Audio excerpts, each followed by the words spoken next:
근데 아무리 그냥 버려서 딴 쪽으로 옮겨갔다라고 생각을 하더라도 그 시신을 그래도 그게 그 장례의 주체자는 후손일 거거든. 특별하지 않으면.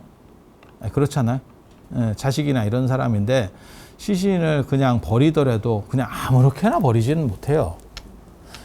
키우던 개나 고양이가 죽어도 그냥 버릴 수는 없잖아. 그럼 뭔가 싸서 버리든지 뭔가를 하겠지. 어떻게 해요, 지금? 그 반려동물 죽으면 어떻게 해? 화장장에 가요? 동물 화장장이 따로 있어요? 아, 그래요? 그냥 저기 뭐야 음식물 쓰레기에 버리거나 이러지 못하지? 그치? 아니 불법이 아니더라도 내가 계속 같이 키웠던 동물을 그런 식으로 버릴 수는 없을 거야. 그러니까는 무언가 지금 얘기하려고 하는 게 뭐냐면 그 영혼이 윤회한다는 생각을 굳이 안 하더라도 오랫동안 나랑 같이 있었으면 무언가의 조치를 취해주는 게 인간이다. 그 얘기를 해주고 싶은 거예요. 그래서 유기를 하더라도 그냥 유기를 하는 게 아니고 이렇게 붕대 감듯이 감는 식의 방식들이 존재하고 그 위를 명정 같은 걸로 씌워요. 그 명정이 빨간색을 쓸 때가 있고 노란색을 쓸 때가 있어요. 이런 천들은 멀쩡한데도 불구하고 저건 누가 선호하지 않는 천이야. 저거 누가 갖고 가겠어. 그렇잖아. 그리고 되게 재밌는 게 이런 예를 들어서 제단이 있어. 그럼 제사를 지내잖아. 그러면 그 제단 위를 덮는 요즘은 우리가 종이로 덮잖아. 흰 종이 뭐 이런 걸로 제사상 같은데. 근데 예전에는 그런 식을 천으로 해서 그냥 천으로 아니 종이가 만들어진 지가 얼마가 됐다고. 그리고 종이 쓰는 나라가 얼마나 됐다고. 그러면 천으로 썼겠지. 근데 그런 천은 그게 애매하다. 이게 인간의 이중적 속성이라고 하는 거거든. 그때는 굉장히 귀해. 근데 그 의식이 끝나면 신성한 거기 때문에 집에 놓기가 애매한 거야. 그렇다고 갖고 있자니 부담스럽고 버리자니 죄스럽고 애매한 상황이 벌어져요. 저번에 그 금강경 봉창기도에서 수계법회 끝났을 때도 계속 문의가 들어왔던 게 그거거든요. 부모님을 위해 돌아가신 분들을 위해서 수계를 영가 수계를 대신 만들어 드렸는데 그걸 어떻게 처리해야 됩니까? 갖고 있자니 조금 애매하고 그렇다고 버릴 수도 없고 그래서 저건 태워드려야 되는 겁니다. 나중에 이제 10월에 소지를 할 거니까 그때 가지고 오세요. 그렇게 말씀을 드렸거든요. 자기 거는 갖고 있으면 되지. 자기 거나 자기 아들 거는 갖고 있는 게 큰 부담이 안 되는데 돌아가신 분 걸 갖고 있는 건 좀 애매하지. 계속 갖고 있어야 되나 말아야 되나 어쩌야 되나. 물론 그분한테 주면 됩니다. 근데 그분이 안 받아가. 수치인 불명 뭐 이래가지고 비슷한 행동을 할 때가 있어요. 좀 약간 슬픈데 네팔에 가면 쿠마리라고 들어보셨어요? 쿠마리 사원도 있어. 그 쿠마리가 어떻게 보면 인간인데 신이야. 인간인데 신이야. 근데 여자애를 뽑아가지고 이제 쿠마리라고 하는 어떻게 보면 약간 신성한 존재를 만들어 가는데 걔가 생리를 하면 끝나요. 그 지위를 잃어버려. 그래서 그것 때문에 강박관념이 있어서 생리를 안 하는 경우도 있었어요. 나이를 먹는데도. 생리하면 잘린다라고 생각을 해서. 그게 스트레스 때문에. 그리고 뭐가 있냐면 쿠마리에서 나중에 생리를 해서 애가 교체되잖아. 그러면 쿠마리였던 여자야. 전직 쿠마리. 전직 신이야 내가. 그런데 그런 사람하고는 아무도 결혼하려고 하지 않는데. 그래서 먹고 살 방법이 없대. 그래서 약간 기생같이 되고 뭐 이렇게 된다는 이야기도 있거든요. 먹고는 살아야겠고 방법이 없는 그러니까 천한 일을 전전하게 되고 거꾸로. 왜? 여러분은 아니 우리나라에도 비슷한 그런 경우가 있어요. 그게 뭐냐면 신내림 받은 무속인과 결혼하려니 조금 그렇지. 뭔 뜻인지 아시겠어요? 그런 느낌? 그게 이율배반적인 느낌이야. 이율배반적인 느낌이야. 그래서 원래 그런 신적인 거는 선호하는 건데 막상 내가 이렇게 그 이율배반적인 느낌이 이제 불교에도 있거든요. 그게 뭐냐면 불상은 예배 대상인데 집에 모시면 이렇게 되면 이게 조금 부담되는데 뭔 뜻인지 아시겠어요? 그 이율배반성이라는 게 계속 있어요. 이게 종교에 모든 종교에 있는 거야. 그러니까 나는 성을 지향하지만 성스러운 걸 지향하지만 그 성스러움이 나한테 있는 내 옆에 바로 있는 건 너무 부담스러워. 저도 그런 얘기를 하잖아. 부처님 같은 분하고 살면 좋을 거는 같은데 내가 부처님이 되기는 조금 좀 피곤할 것 같아.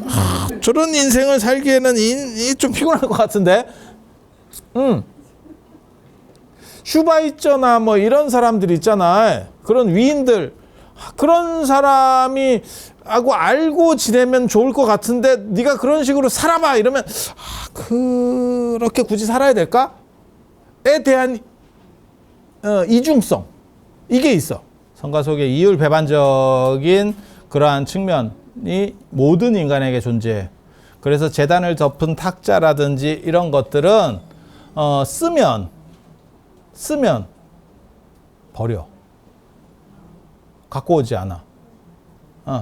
그거 어디서도 목도되는 거냐면 묘에서 예전에 제사 같은 거 지낼 때 묘 앞에다가 천을 덮는 경우도 있거든요. 그거 쓸 때는 굉장히 이렇게 먼지 묻을까봐 이렇게 해갖고 제사 지내고 나서 묘사하고 나서 그거 나중에 안 갖고 오고 그걸로 그 앞에 상석 좀 닦고 그냥 거기다 묻든지 짱 박아버려. 안 갖고 와. 그게 전 세계적으로 다 있는 것 같아. 그러니까 성스러움 쪽으로 다가가려고 하지만 그러한 물건이 내 주변에 있는 거에 대한 부담감, 그 이율성이라는 게 전 세계적으로 다 있는 것 같아. 그래서 그런 천들이 버려져. 그런 것들을 이렇게 누더기로 기우는 건데 문제는 그런 천들은 대부분 다 화려하다는 거. 여기서는 빨간색, 노란색, 그 다음에 몸을 아마 감는 거는 흰색으로 감거나 시체에 감거나 이런 건 흰색으로 하거나 그 다음에 저런 재단에 덮는 탁자나 이런 것도 다 색깔이 강할 거예요. 그래서 그런 색깔들을 입으니까 사람이 광대같이 누더기 이렇게 빨갛 신호등 인간이 되는 거지. 인간 신호등이 되는 거지. 그러니까 그거를 진흙을 물에다가 좀 풀어가지고 인도가 대부분 진흙밭이거든요. 그러니까 좀 웅덩이 파가지고 거기다가 물 좀 이렇게 해서 해놓고 거기다 그 천을 넣어버리면 천연염색이기 때문에 색깔이 뭉개져 버려요. 그걸 괴색이라 그럽니다. 괴색. 색이 무너졌다 그래서 괴색. 요 괴색이 인도말로 가사야. 가사야, 가사. 가사가 괴색이라는 뜻이에요. 색깔이 무너졌다. 특정 색이 무너졌다. 그래서 저런 가사를 가지고 수행자들은 수행을 했고, 그러면 사냥꾼은 왜 가사를 입고 있었느냐? 수행자들이 산속에서 수행을 하고 이러는데 짐승들이 계속해서 보니까 저 누더기를 입은 집단은 위협적이지 않다는 것. 그 짐승들 진짜 머리 좋아해. 생각보다 걔네들도 다 머리가 있습니다. 나에게 해를 끼치느냐 안 끼치느냐 다 있어. 그래서 좀 오래되면 오래 본 사람들은 이렇게 보면서 저게 나한테 먹이 주는 사람이구나. 저 길고양이나 이런 것도 봐봐. 그러면 뭐 캣맘 이래가지고 먹이 주는 사람들이 있거든. 걔만 오면 나온다. 그리고 아파트 경비원이 가면 도망간다. 정확하게 구분하는 거야. 맞지? 아니야, 진짜야. 그 방생지나 이런 데 가면, 뭐 먹을 거라도 들고 가면 물고기가 따라다닌다. 진짜. 이렇게 따라다닌다. 이것들이 도대체 뭔가 싶을 정도. 그 안에서 잘 보이나? 10불 아니 맞잖아. 막 따라다녀. 그리고 월정사 그 전남 숲길에 보면 그 다람쥐 이렇게 해갖고 나온다니까. 사람들이 오면 나오고, 그리고 사람을 딱 걔네가 관상을 봐요. 관상을 딱 봐가지고 안전하다 싶으면 손바닥 위에 올라오고. 그래서 내가 얘기하잖아. 인생을 어떻게 살았느냐를 알 수 있다. 월정사 전나무 숲길에 오면 인생을 어떻게 사는지 알 수 있다. 사람이 좀 호인같이 보이면 처음 봐도 진짜 손바닥 위에까지 올라가고, 그 다음에 그 정도까지 아니면 한 1m 안쪽으로 들어옵니다. 그 정도까지를 걔가 경계거리로 보는 것 같아. 손바닥 위로 올라오는 경우는 상당히 특수해요. 그리고 한 1m 정도까지 들어와. 그리고 승질이 더럽게 생겼다 싶으면 한 2, 3m 안으로 안 옵니다. 내가 존재한다. 너는 나에게 먹을 걸 던져라. 이런 암심 안 줘. 그래서 가보면 다람쥐한테도 무시당할 수 있습니다.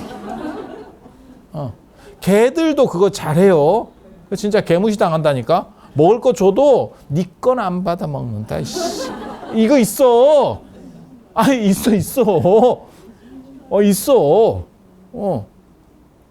그래서 짐승들도 그런 걸 잘 알아. 그래서 걔네들도 뭔가 생각을 하게 되고 그래서 가사를 입으면 위험하지 않다라고 생각을 해서 가사 입은 사람들에게는 적대심을 좀 이렇게 내려놓는다는 거죠. 그래서 가사를 사냥꾼이 위장복으로 입고 사냥을 성공률을 높이고 있었다는 거예요. 그때 부처님께서 그걸 보고 네 옷은 네 옷이 아니다. 사냥꾼의 옷이 아니다. 나랑 바꾸자. 이러니까 부처님의 그 비단 옷하고 이렇게 체인지하니까 사냥꾼 입장에서는 사냥꾼이 뭐라고 그랬겠어요? 개꿀 이랬겠지. 이게 뭔가 싶어서 바꿨던 거고. 그리고 부처님은 그 옷을, 그게 비유가 나는 굉장히 되게 멋있다고 보는 거거든요. 서로 맞지 않는 옷을 입었던 사람이 서로 간에 맞는 옷으로 바꿔 입은 거지. 한 사람은 쉽게 말해서 이익을 위해서 수행자의 복장을 했던 거고, 한 사람은 내가 수행자가 되려고 하는데 거추장스러운 옷, 우리가 볼 때는 굉장히 좋은 옷인데 거추장스러운 옷을 입었던 거고, 그게 서로 바뀌게 되는 거죠. 그리고 가사라고 하는 수행자의 옷은 사냥꾼에 의해서 이용당하고 있었던 거고, 그것이 정당한 자리를 찾아가는 거죠. 부처님을 만나서. 그 얘기는 뭐냐면 바꿔 말하면 부처님은 왕자라고 하는 정당하지 않은 자리에서 수행자라는 정당한 자리로 옮겨왔다라고 하는 상징성을 주는 거예요. 그래서 저게 굉장히 멋있는 상징이에요.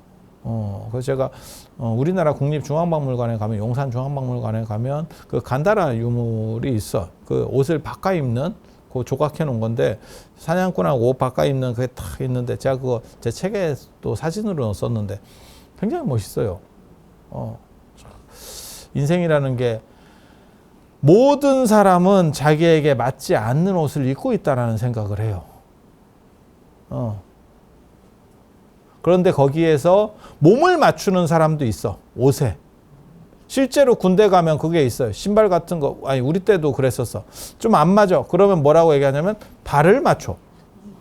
되게 무식한 얘기인데 그런 표현들이 있어요. 진짜. 있어. 근데 자기에게 맞지 않는다 그래서 그것을 떨치고 나간다는 게 굉장히 어려운 일이에요. 그런데 부처님이 그 일을 하고 있는 거야. 그래서 그걸 출가를 뭐라고 얘기하는 거냐면 위대한 포기라고 번역하는 거예요. 위대한 포기. 예, 위대한 포기. 자기에게 맞지 않는 옷을 갈아입기 위해서. 그런데 더 재밌는 건, 제가 이게 조금 위대한 사람들만 할 수 있는 일이야, 사실은. 직장 생활을 내가 하는데 나는 그 직장이 좋다라고 생각해서 들어갔어. 근데 한 몇 달 가보니까 이거 아닌 것 같아. 그러면 때려칠 수 있느냐? 그 용기가 없어요. 보통 사람에겐 그 용기가 없습니다. 그러면서 뭐라고 얘기하냐면 나만 그런 게 아닐 거야. 다른 사람들도 이런 상황에서 참고 가는 거야. 라고 하면서 갑니다. 그리고 그 다음에 용기가 조금 더 있는 사람은 궁리를 하지. 야, 이걸 벗어나야 되는데 어떻게 할까? 그렇게 해서 다른 직장들도 알아보고 별짓을 다 해서 넘어가려고 하지. 그러니까 조금 떨어지는 사람은, 용기가 없는 사람은 그 상황을 그냥 어쩔 수 없이 받아들이고 가는 거고, 대다수의 사람은 이렇게 갑니다. 그리고 이제 용기가 좀 있는 사람은 계속 딴짓을 하는 거지. 다른 걸 뚫어보는 거지. 그래서 그쪽 직장이 결정이 되면 이거를 사표를 내지. 진짜 위대하고 모험가적인 사람은 새로운 직장이 결정되지 않았는데 일단 때려치고 시작합니다. 이게 둘 중에 하나의 인간에게서 나오는 거야. 하나는 뭐냐면 뭐 아니면 도예요. 대부분 도로 결정되기 때문에 우리가 이 행동을 하지 못합니다. 이건 진짜 용기 있는 사람. 싫으면 무조건 지금 당장 때려쳐. 대안이 있느냐? 없어. 근데 이게 이런 사람이 능력자면 대박이 나는 경우가 있어요. 이걸 권장하지 않습니다. 개인적으로는 권장하지 않습니다. 저도 이런 용기까지 없어요. 제가 보통 사람보다 굉장히 용기 있는 쪽에 속하거든요. 그래서 새로운 일을 벌리는데 두려움이 없어. 그런데 완전히 맨바닥에 갖다 박느냐? 그렇지 않아. 나름의 견적을 냅니다. 이렇게. 그리고 나름의 시뮬레이션을 돌려보고 사람들을 대상으로 약간 이렇게 실험도 해보고 뭘 해. 그래서 이렇게 될 것 같다 라고 하면 크게 터뜨려. 전혀 아무 생각 없이 하진 않아. 그런데 진짜 용기 있는 사람은 그냥 터뜨려. 그게 부처님 출가에서도 그런 게 나오거든요. 밑도 끝도 없어. 그냥 그랬다가 한 방에 가. 근데 저런 걸 닮으면 안 돼. 그래서 오늘 이상 마치고 다음 주에 또 다른 이야기로 찾아뵐 수 있도록 그렇게 하겠습니다. 자, 들어서 감사합니다.